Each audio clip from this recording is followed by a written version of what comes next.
lugar na puno rin po ng mga hindi nakukolektang basura. Kaya ang mga magulang labis po ang pag-aalala sa kalusugan ng mga bata dahil na rin po sa umaalingasaw na basura. Dagdag pa rito ang mga hindi nakukolektang basura sa quadrangle ng paaralan. Maging ang bubong ng mga school building ginagawa ring tapunan ng mga residente. Kaya naman po para maiwasan ang nakalat na basura, nagpapatayo na ng karagdagang material recovery facility ang barangay upang ang lahat ng makukolektang basura maisasegregate at maire-recycle doon. Alamin na po natin ang pinakahuling ulat panahon mula sa GMA Weather at makasama ating resident meteorologist, si Nathaniel Cruz. Mantani, kamusta ang panahon ngayon? I am ready. Serbisyong totoo ng GMA News.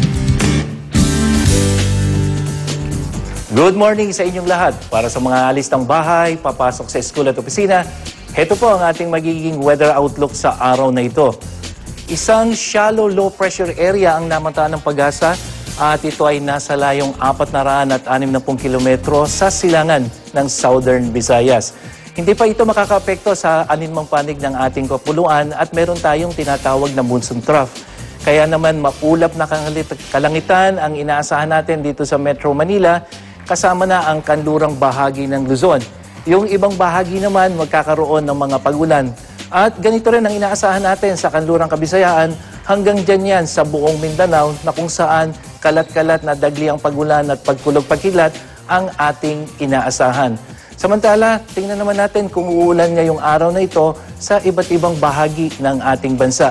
Dito sa Luzon, kasama na ang Metro Manila, ay inaasahan din natin ang mga pag-ulan. Hanggang dyan po yan sa Kabisayaan at dito sa ibang bahagi ng Mindanao.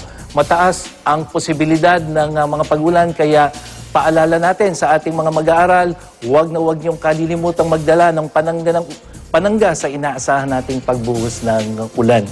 Samantala, ang araw naman ay sisikat mamaya-maya lamang 5:26 ng umaga at ito ay muling lulubog mamaya sa ganap na ika-6 at 24 ng hapon. Igan, maya-maya lamang ay posible nating masaksihan ang transit of Venus o ang visible o makikitang paggalaw ng Venus palibot ng araw. Hanggang bandang tanghali po yan. Pero paalala mga kapuso, huwag na pong direktang titingin sa araw. Meron tayong special film o filter na ginagamit para ligtas na makatitig sa araw. Ano man ang panahon, magplano, magsiguro, makibalita sa GMA Weather. Ako po si Nathaniel Cruz para sa I Am Ready, serbisyong totoo ng GMA News. Okay, maraming salamat, Mantani. Ayan, binanggit na yung transit of Venus. Oh, yes. Kaya ito na. Aabangan po natin ngayon yan. Alamin na natin ang mga ginagawang paghahanda ngayon sa Pag-asa Observatory para sa pinakaabangan nating transit of Venus. Nakatutok ngayon doon si Drew Arellano.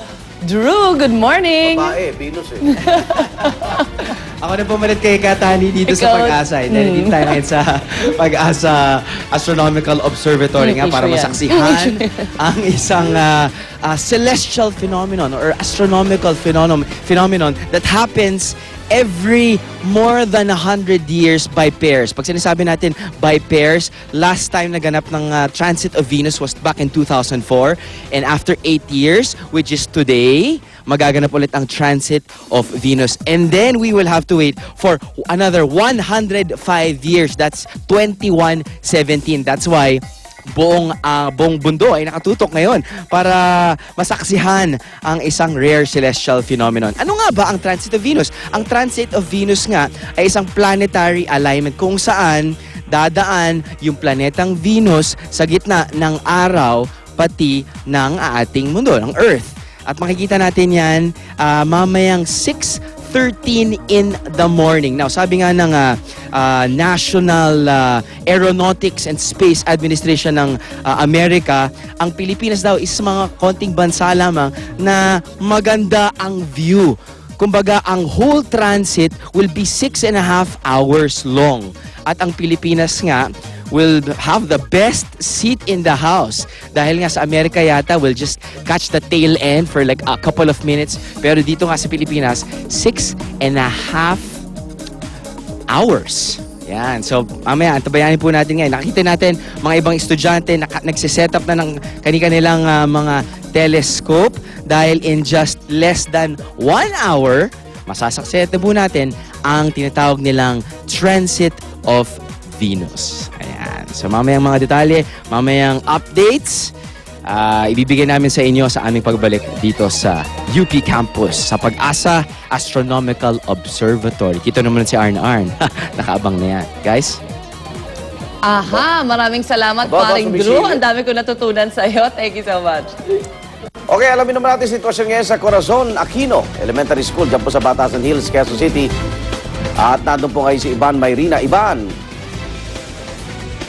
Yes, magandang umaga sa iyo, Igan. Ito, fall in line na itong mga bata dito sa President Corazon Aquino Elementary School. Arms forward race, find your height. Magsisimula na ang first shift sa loob ng kalahating oras. Ito, makikita ninyo, gumagamit na ng megaphone itong guard na siyang nagpapapila. No? Napakarami ng mga bata dito, Igan, sa President Corazon Aquino Elementary School.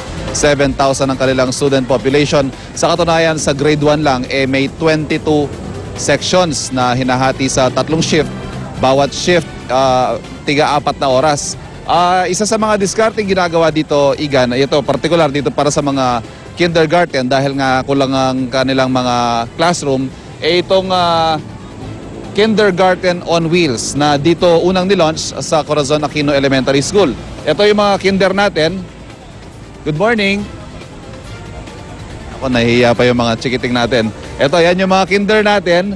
Sila yung mga gagamit nitong kindergarten on wheels. Itong, makikita mo to parang isang ordinaryong truck lang, pero meron niyang mga kagamitan na makikita mo sa isang ordinaryong classroom. May blackboard dyan, may mga visual aids dyan, may mga, syempre, maliliit na bangko at maliliit na mesa.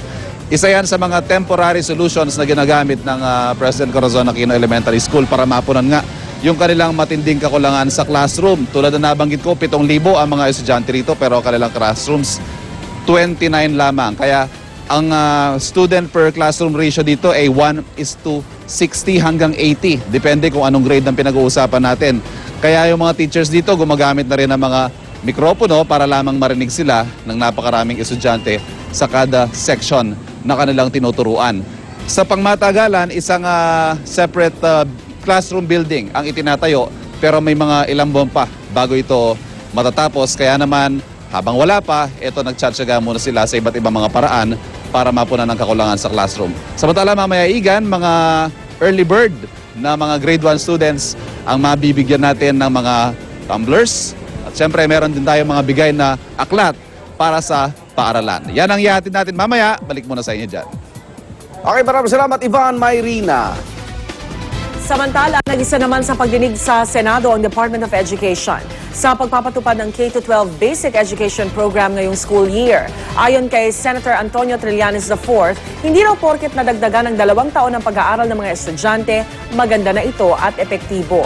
Pero giit ni DepEd Undersecretary Yolanda Quijano, panahon na raw na madagdagan na ang taon ng pag-aaral sa Pilipinas para makasabay sa standard ng buong mundo.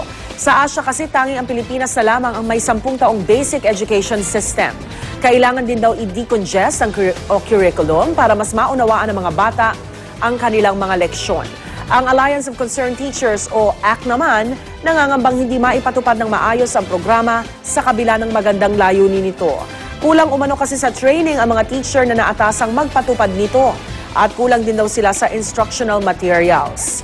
Bukod pa dito ang dati ng problema ng kakulangan sa mga teacher at classroom. Pero giit ng DepEd sa 2016 pa magkakaroon ng dagdag na 2 taon para sa mga estudyante sa high school kaakibat ng K-12 program. Samantala, matapos naman po ang halos 2 buwang training, dumating na sa Las Vegas, Nevada si pambansang kamao Manny Pacquiao para sa kanyang laban kay Timothy Bradley Jr. ngayong pong linggo. Agad siyang dumiretso kasama ang asawang si Jinky Pacquiao sa Mandalay Bay. At ayon kay Pacman, handa na raw niyang makaharap ang undefeated na si Bradley. Ito rin ang unang pagkakataon na makakapanood ng live ang kanyang mga anak sa laban at talagang excited na raw sila.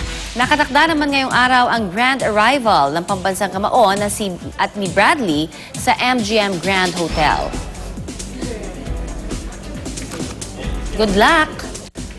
Money knows. Ang hirap mo, manonood yung mga anak mo. Hindi, pero excited nga eh. Alam mo Kaya